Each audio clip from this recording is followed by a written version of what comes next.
The Interview. Haya, karibu kwenye The Interview. Sisi bado tupo mpaka 3 kamili za asubuhi. Endelea kutuandikia maoni yako kupitia namba yetu ya 0683802966, lakini pia endelea kutufuatilia kupitia kwenye ukurasa wetu wa YouTube wa East Africa Radio.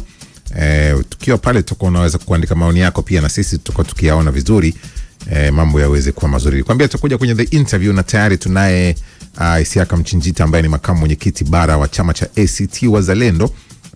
Tukiwa tunazungumza siasa zinazoendelea kwa sasa ndani ya chama hicho, lakini pia mikakati mbalimbali ambayo wanaendelea kuisisitiza katika harakati zao za kuelekea kwenye uchaguzi mkuu na matukio mengine makubwa ya kisiasa ambayo yanakaribia hivi karibuni. Bwana Isiaka, karibu sana. Asante sana, nashukuru. Bari ya ACT Wazalendo. Salama kabisa. Mambo yanakwenda Mambo yanakwenda bwana, tunashukuru sana. Wakati watu wanazungumza kuhusu kutokushiriki uchaguzi, wengine kutiki, nyie mmekuja na lingine. Nimeona jana kwa kinitumia Abdul Nondo amesema Oktoba linda kura. Ni mkakati wa nini? Wa kupanga kufanya nini?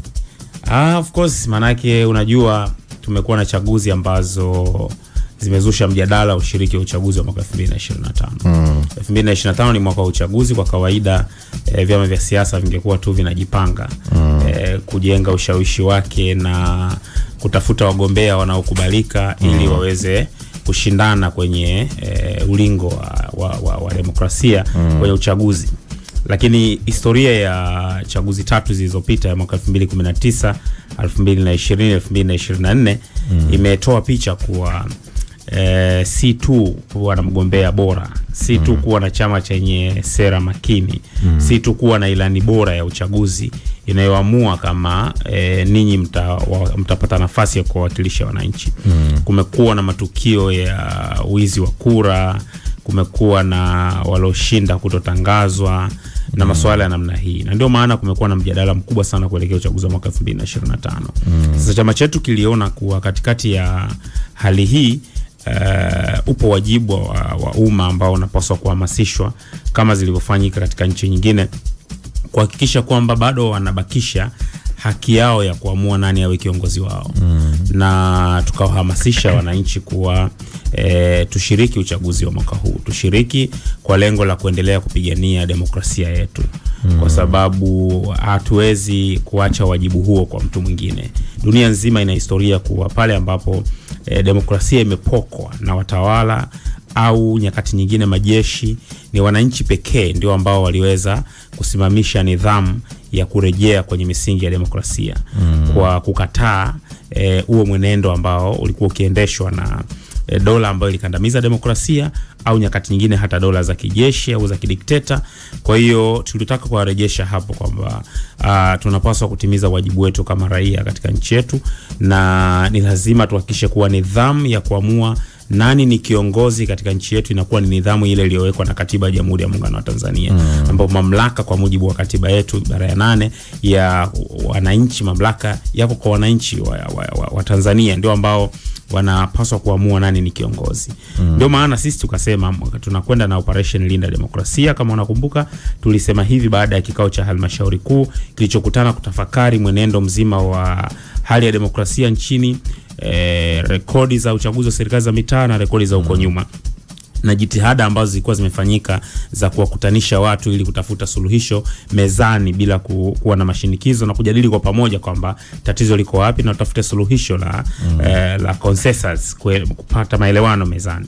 Sikaonekana yote haya hayakuleta tija. Tukasema tunaanzisha Operation Linda Demokrasia, ambapo inakusudia kuwahamasisha wananchi wahakikishe kuwa katiba iliyopo inaheshimiwa, sheria zilizopo zinaheshimiwa, na watumie haki yao ya kuwa ni raia katika nchi hii kuhakikisha kuwa nidhamu ya kuweka viongozi inarejea kwenye mstari wake.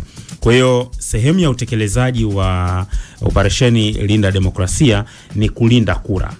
Kwa sababu tatizo kubwa linaloonekana ni kuwa kura si tu zikipigwa zinafanya maamuzi. Unaweza ukampigia Peter alafu kaambiwa aloshinda ni John. Sasa uko wajibu wa kiraia katika mazingira namna hii kuhakikisha kuwa yule ambaye ameshinda anatangazwa. Na hili si jambo jipya.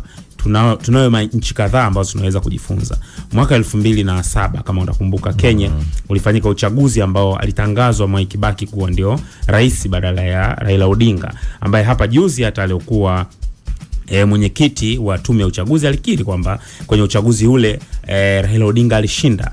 Sasa Wakenya walikuwa na katiba mbovu, walikuwa na madai ya kupata katiba mpya, walikuwa na madai ya kuwa na mifumo mizuri ya uchaguzi ili kuhakikisha kwamba wanakuwa na chaguzi huru na za haki. Kwa hiyo waliingia kwenye uchaguzi kama wananchi kujihamasisha kuhakikisha kuwa kiongozi watakayemchagua ndiye atakayetangazwa. Na kwa hiyo wananchi mwaka 2007 Kenya walipotangaziwa kiongozi ambaye hawakumchagua, hawakukubali. Walihamasika na wakashinikiza, wakaita mashinikizo makubwa, kitu kilichopelekea kupatikana serikali ambayo wajibu wake namba moja ulikuwa ni kutimiza lile takwa la umma la kuwa na katiba mpya ya Kenya.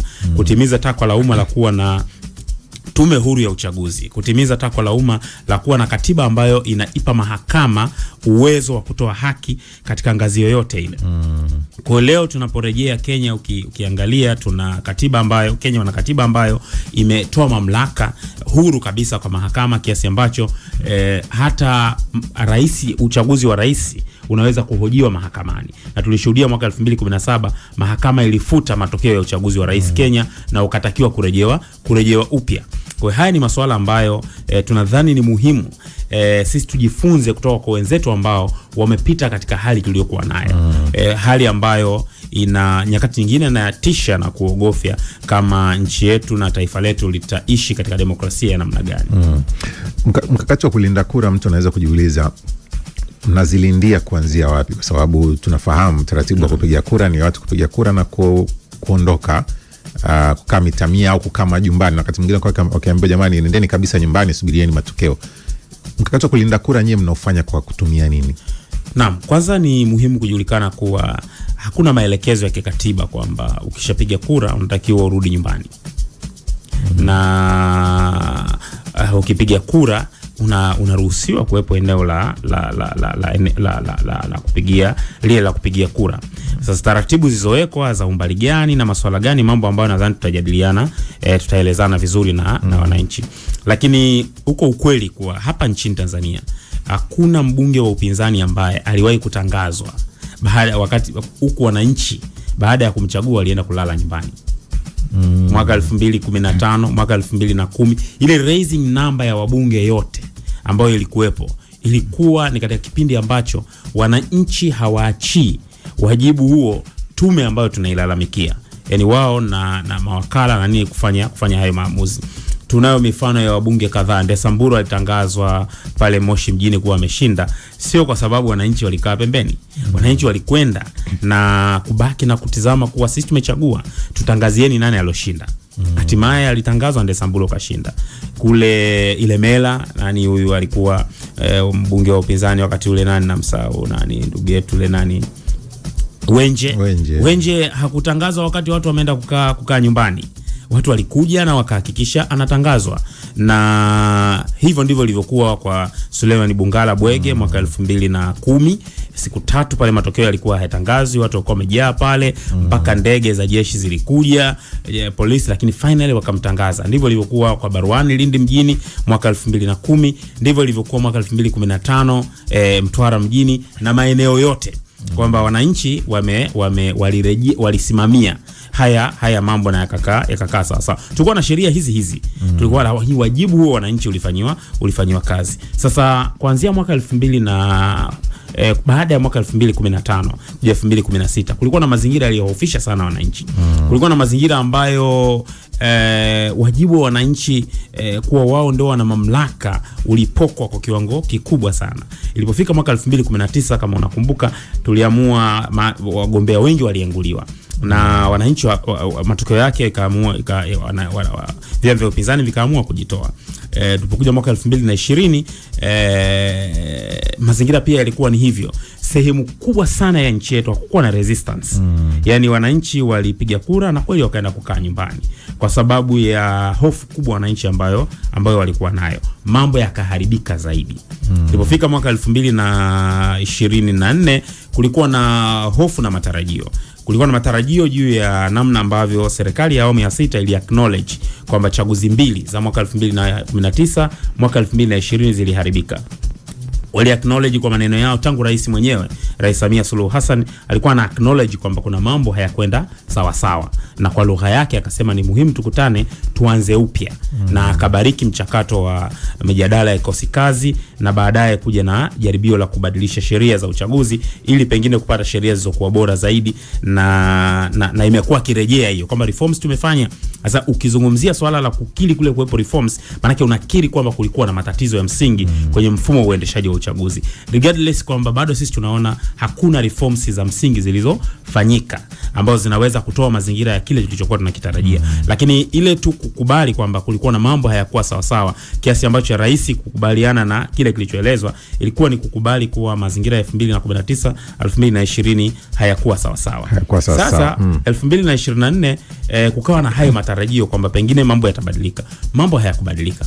Lakini moja kati ya kosa kubwa ambalo lilikuwa linaendelea ni wananchi kukaa pembeni.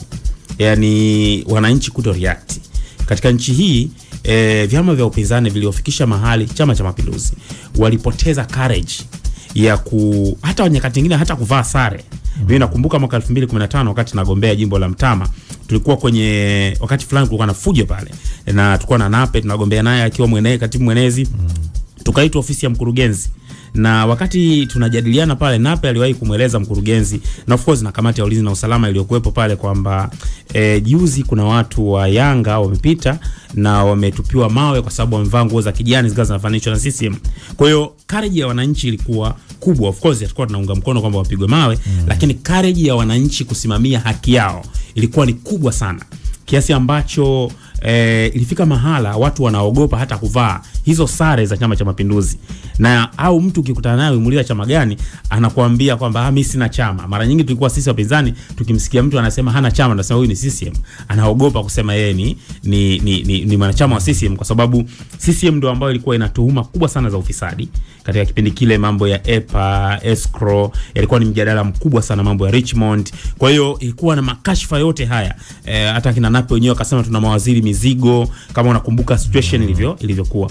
Kwa hiyo tumefikisha mahala ambapo CCM walikuwa wako ashamed na kushindwa kuiendesha nchi. Katika kipindi cha sasa ambacho CCM hii ina maufisadi yanaendelea, uko hospitali hali ni mbaya sana na karibu kila kitu ni kibaya, wana courage. Leo hii kura zinaweza zikaibiwa na yule aloiba kura akaja kutangaza matokeo bila hofu yoyote. Yani hachelei hata kuzomewa na wananchi. Na baada ya hapo akiona hamjaelewa anawasubiri ni vijiweni. Yani anakuja vijiweni anatia story kwa bwana mimi ndo nili na tunayo mifano, yani mfano dhahiri. Mimi na mfano wa mtendaji wa mtaa wa Mtange manispaa ya Lindi. Huyu mtendaji alitaka kuondolewa kwenye ule mtaa pale ili akasimamie sehemu nyingine. Akasema nyie mpawezi hapa, niacheni mimi hapa bwana, wapinzani walivyokaa ACT hapa watashinda mkinitoa.